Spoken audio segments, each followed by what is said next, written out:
let us look at this thing over here. Is how did he come up with, like, how is Dalton's atomic theory applicable to the laws of chemical combination? So laws of conservation of mass. So his theory states about law of conservation of mass. So which means it can neither be created nor destroyed. It can only be converted. It can be converted from one form to another, but not to another element. Okay. So now let's take a look at what that means.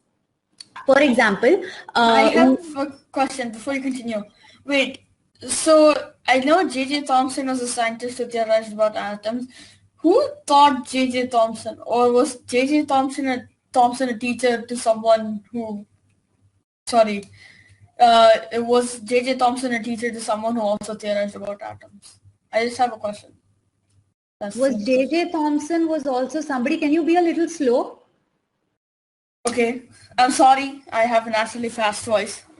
I'm going to slow down. Okay, so yeah, so he said law of conservation of mass, right? So on the right hand side, what you see is a flash camera, and what that means is, so this used to happen in the olden days, and they didn't really have bright flashlights. So for that, what they did was they had a bulb, and from that bulb they created like they put oxygen or like oxygen in it, and they sealed the bulb, and also before that they put in like magnesium foil within that bulb. Okay, and then they sealed that bulb, and then they surrounded it with a cone that is a reflective cone.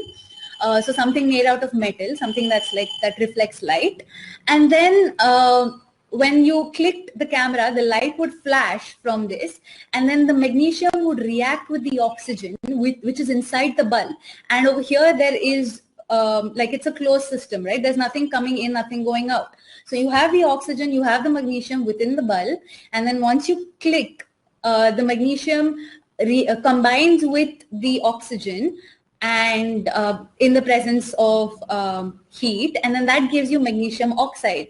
And you would have seen when you can even do this at home. So if you have these magnesium strips and you take you'll have this layer of oxygen deposited on it. But yeah, if you burn it, you can see it burn, and or you can easily burn magnesium. And yeah, that will give you magnesium oxide when it reacts with oxygen. So yeah, that creates a lot of light and heat, and from that, the olden cameras or the olden days cameras, they used to click pictures in the dark. Okay. So yeah, if you notice that, if you look at this equation over here, right?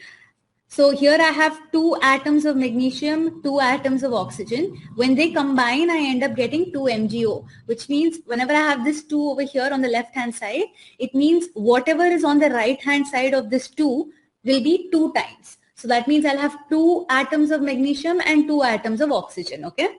So that is what this 2 represents. So this big number 2 represents the number of atoms that are following that particular number. So there'll be 2 atoms of magnesium, 2 atoms of oxygen. So if you notice that the number of atoms remains the same before and after the reaction, and heat is produced. When heat is produced, what is that reaction called? There is a term for this kind of reactions. When heat is produced, that reaction is called? Burning. Nope. Exothermic. Exothermic. Yeah. Yes. I was about to say that. There is a endothermic and exothermic. Yes. So whenever you have a release of heat, it is exothermic. Okay. And whenever you have, whenever heat is absorbed, it is endothermic. Okay. So for example, respiration or something like that. Maybe yes. Like photosynthesis. That's an endothermic. Yes. So wherever you have heat being absorbed, that is an endothermic reaction. Okay. But example is photosynthesis, because like the plants absorb the sunlight to make their own food. Okay, but we're talking about heat, not light. Okay.